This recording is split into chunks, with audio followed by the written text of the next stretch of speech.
Hello, Homestead. Please stand for the pledge. I pledge allegiance to the flag of the United States of America and to the republic for which it stands, one nation, under God, indivisible, with liberty and justice for all. Now for a moment of silence. Hello, Homestead. I'm Elise Wilcox. And I'm Jack Adams. And on today's edition of HHS In Depth, the Homestead student dress code has always been a hot topic of discussion, and Madison McConaughey brings us a story to better explain expectations for students from the administration. We're only a few days away from our next Flex Day, and reporter Nathan Vasquez informs us of the purpose behind having 4 of these days during the first semester. And Austin Render is back with an all-new sports corner, this week focusing on the girls' cross-country team. All of that and more on HHS In Depth for Friday, October 2nd.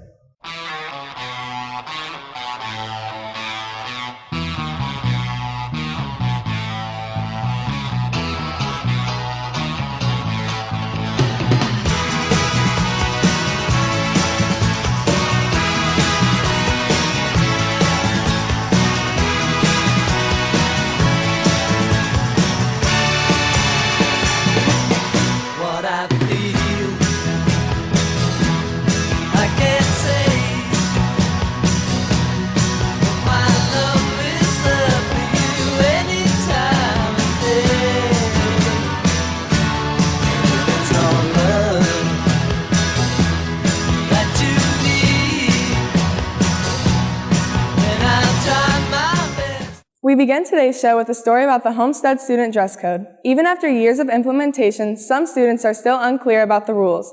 In order to help students have a better understanding of the current dress code, rules, and procedures, here is reporter Madison McConaughey. These past couple of years, dress code sweeps have been a new practice at Homestead. Many students have voiced their disapproval, but they are unaware of the actual purpose of dress code sweeps. Well, of course, the dress code should always be followed and enforced. We have sweeps from time to time just to send a message. I don't know that I want every teacher, every first period to be that's the first thing that they need to do. But we've got teachers who are very good about enforcing the dress code, and then we've got some adults that need to be reminded as well. So the sweep is a nice way of reminding people, and it does make a difference in terms of short-term behaviors. If a teacher only sends 1 or 2 kids out of the classroom, the others that may be in violation and they see that, hopefully their thought is not, hey, I got by with something, but maybe this is something I need to address because the next time this teacher writes a pass down to the discipline office, it potentially could be me. Some students may argue that dress code has some excessive rules regarding leggings and shoulders. Leggings and yoga pants, we've said, hey, you can wear them, but they have to be covered. And so you have to have something on that's going to be fingertip length. But it can't just be a sweatshirt. It's not a hoodie that makes the leggings appropriate. It says caps specifically. So if the sleeve's short, that's fine as long as it caps the shoulder. You know, or tops, blouses, what have you that girls may wear that would be appropriate, but it'd be a much shorter sleeve. Boys obviously can't wear tank tops. Or t-shirts with cut-off sleeves on them. And a lot of times I know the things that some of the girls wear would be perfectly appropriate to wear outside of the building, however it doesn't meet the standard of what the expectation was.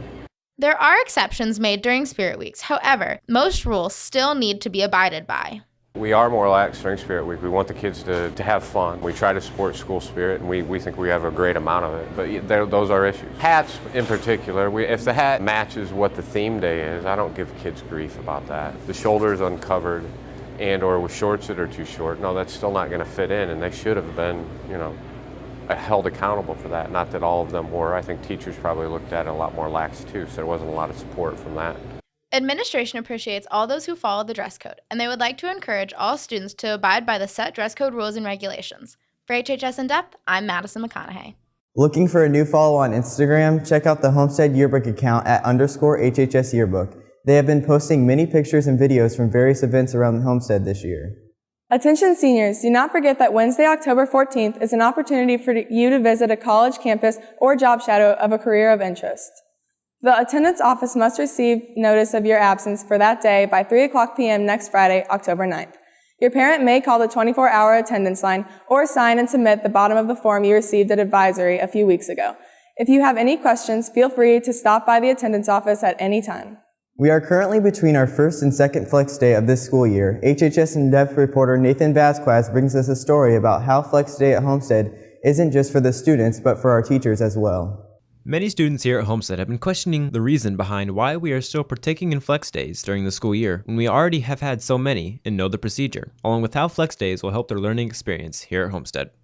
Flex days were designed to get us professional development for our teachers, so it does provide you guys a chance to stay at home and do things differently. But the overwhelming reason we chose to be part of Flex Days was so that we could create professional development time. Flex days have been shown to give students valuable online learning experiences that will help students with their future education. Well, I think one of the things that our graduates would tell you is that they're doing more and more things online, even at school. For instance, if you go to Ball State, you're required to take a class online before you can graduate. Well, once students have done some things online to begin with, they tend to sign up for more and more things.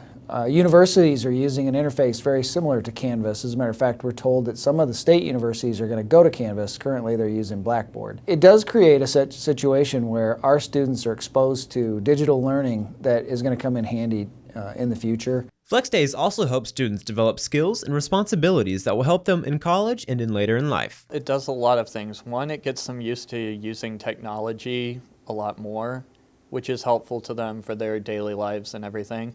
Two, it's teaching them responsibility for their actions. They have to time manage. They have to go out and actually do the work themselves when they're not being lorded over by a teacher who's forcing them to do it on the spot. So it teaches them personal responsibility. And the last thing is it sets them up for success in college. College, you have a lot of downtime, and that's what these kids have on those days. Flex days have helped the school improve the usage of technology ever since they have been introduced last year. If you've been in this school for 4 years, if you're a senior and you can think back to your freshman year and how the computer was used, how the laptops were used, all of those things, we've gotten much better. We're a totally different school, and that has a lot to do with Flex Days because your teachers are spending 16 hours over 4 days learning new things that they would never have a chance to learn otherwise. Mr. Ginder would like to express that Flex Days and the use of one-to-one computing technology is still a learning experience for all, but he also wants students to take responsibility for themselves on Flex Days. Yeah, make sure you're taking advantage of the Flex Days. There's really no reason for us to see a couple of hundred students here on the next Flex Day. Do the work you're supposed to do, turn it in as your teachers expect, and take the next Flex Day and make it the day you want it to be. Don't penalize yourself by not doing your homework on Flex Days. The next Flex Day is on October 13th, so get ready to complete your work on time and work responsibly. Reporting for HHS In Depth, I'm Nathan Vasquez. Juniors and seniors, the following colleges will be visiting Homestead. If you would like to attend one of these meetings, please sign up in Student Services at least one day prior to the visit. Monday, October 5th, Wabash College and Wittenberg University. Tuesday, October 6th, Merriam University. Wednesday, October 7th, Ball State University, Indiana State, and the University of Southern Indiana. And Thursday, October 8th, Denison University. All students who registered for the Parent Club SAT and ACT exams for practice have been emailed directions for the October 10th exam date. More information is on the Parent Club website, hhsparentclubfw.com. Please email any questions to hhspracticeexams@gmail.com. And now here's a quick report from Casey Stanley about a way to get something to eat or drink on Friday mornings while supporting a good cause at the same time. October is Breast Cancer Awareness Month, and Student Government and FCCLA are teaming up to battle breast cancer in support of breast cancer awareness and research. Similar to last year, they will be selling breast cancer bagels from Panera before school every Friday morning during the month of October. Bagels are only $2. FCCLA will also have their coffee bar items such as tea, coffee, Pop-Tarts, and granola bars, and a portion of their funds will go towards this cause. Make sure you bring money and save time in the morning to stop by to get some snacks by the cafeteria every Friday this month to support a great cause. For HHS In Depth, I'm Casey Stanley. Attention Model UN members, if you haven't turned in your membership forms or fee, please get those in as soon as possible. Do you feel like you've run out of anime to watch? Well, have no fear, Anime Club is here. Monday, October 5th in room 725, Anime Club will be exploring different genres and art styles as well as showing trailers. Food will be provided. Remember, Monday, October 5th after school in room 725, Mr. Cogdell's room. Are you interested in learning more about the history of modern music? Do you want to talk about your favorite bands? Then go join Audio Aficionados every Monday at 2:45 in room 600B. Next week, they will be listening to the self-titled album by the Stooges. And now, here's Chris Hiroshi with an all-new episode of Tech Talk. This week, discussing the popular homework submission website, Turnitin. Hello Homestead, my name is Chris DeRoshi. In today's Tech Talk, we're going to be talking about Turnitin.com. It's a classroom resource most of your English classes are going to be using. If you don't have an account yet, don't make one quite yet because your teacher will instruct you to do that at some point. After that, once you're in the account, you'll be able to join a class. Your teacher will provide all the codes and the passwords to do that. From there, it'll actually show up every time you log in, all the classes you have, depending on how many English classes you have or something. And then from there, once you go to your class, you'll actually be able to look at all the assignments that are posted there. You can review assignments that you've turned in, like papers, or you can turn in a new one. And turning in a new one's very easy. You can upload from a Word file, Dropbox, or even Google Drive. Now, another feature that you're probably going to be using is going to be discussions, and teachers can set those up for classroom discussions based on what you're going to be talking about or something. It's just like, unless they're not using Canvas or something, they'll probably be using that. And then the last feature you'll probably use is the calendar. It just lays out all your assignments and stuff for stuff you're going to be doing in the future at some point. So that's pretty much it with Turnitin. It's a fairly simple website to use, and you'll probably get familiar with it in a year or so. I mean, we use it more and more, I've noticed. So that's been this Tech Talk for the week, and that's it. STAD's Extreme Capture the Flag is this evening in the Environmental Center from 5 to 7:30 p.m. It's free and there will be pizza. Sign-ups and concussion waivers are on the back table at lunch. Are you an honor roll recipient for the 2014-2015 spring semester? Check the list posted on the bulletin board across from Student Services or with your advisor to see if your name is on the list. Parent Club volunteers and Homestead administrators will be in the cafeteria on Tuesday, October 6th during all lunch periods to distribute your honor roll certificate and special treat. Spanish Club will meet after school Tuesday in Senor Peeper's room to plan for the October bonfire, vote on t-shirt ideas, and discuss the fall service project. Students who would still like to join Spanish Club can see Senora Hoon or Senor Peeper to pick up club paperwork. And now it's time for another episode of Sports Corner with Austin Render. This week, Austin catches up with the girls cross country team who are gearing up for the postseason tournament. What's up, Homestead? I'm Austin Render, back with another edition of the Sports Corner, and this week I had a chance to visit our number 3 ranked girls cross country team to see how they are preparing for the postseason.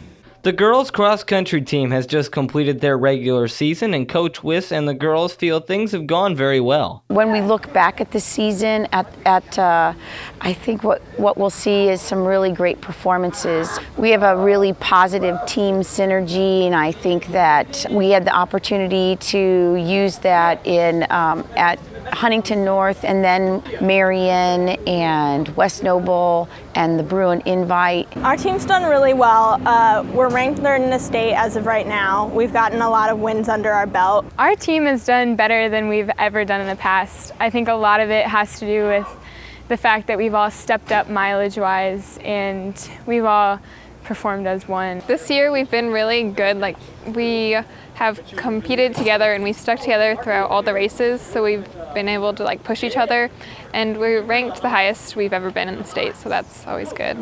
The average fan probably doesn't know how cross-country races work. In cross-country, every runner has a specific race plan or a plan for that particular race. We work to close the gap. One of the things that you have to think about in cross-country is how big is your gap from your 2 to your 5. That's what we really look at that, because that means there's a lot of kids coming in that are a lot of places that can run your score up. Although you run individually, the girls still want others to know that cross-country is a team sport. Nobody likes going out and just running by themselves, because you never go truly as fast as you can.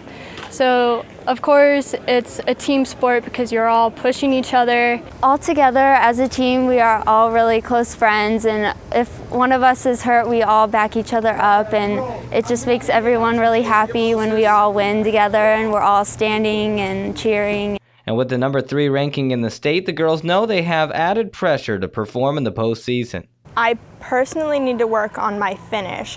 So going into that last mile, work on passing more people and getting ahead. I really just have to stay focused on getting in the mileage, because I've increased to about 50 to 55 miles a week. In the postseason, I just need to become mentally stronger along with physically, and being able to believe in myself, and my team is going to be helping me. And Coach Wiss had one more message for the team. Believe in our abilities, believe in our training, believe in what we do, because they work really, really hard. I mean, these kids are incredible. They've worked hard all summer. The girls cross country team starts their quest for state Saturday, October 10th at Northrop. The race begins at 10 o'clock a.m. And now here is reporter Sam Kenshaw with a look at how to score the best seat in the house at next week's home football game while also supporting a great cause. If you have been to the last 2 home football games, you may notice a couch in one of the end zones. But do you know what it's for and who gets to sit on it? Homestead students Rayan Dobler and NZ Blasnio have found a way to give fans an up-close view of the game while also supporting a great cause and something they call the couch potato. All of the Homestead body and the Fort Wayne community can win tickets by buying tickets for $1 each or 6 for $5. They write their name on them and they put them in our ticket box, and then right at the start of the game, we pick a ticket, and then that is the winner, and them and a couple friends can come down to the couch. All the proceeds are going to Make-A-Wish, which is a national organization that grants the wishes of terminally ill children. So if you're interested in being a couch potato, you can buy tickets at lunch all next week for $1 each or 6 for $5. The winner will be chosen for the home game versus Bishop Luers on Friday, October 9th. And if you're looking for something to wear that night or didn't get your official 2015 student section shirt, they will be on sale for $10 each beginning next Monday during all launch mods.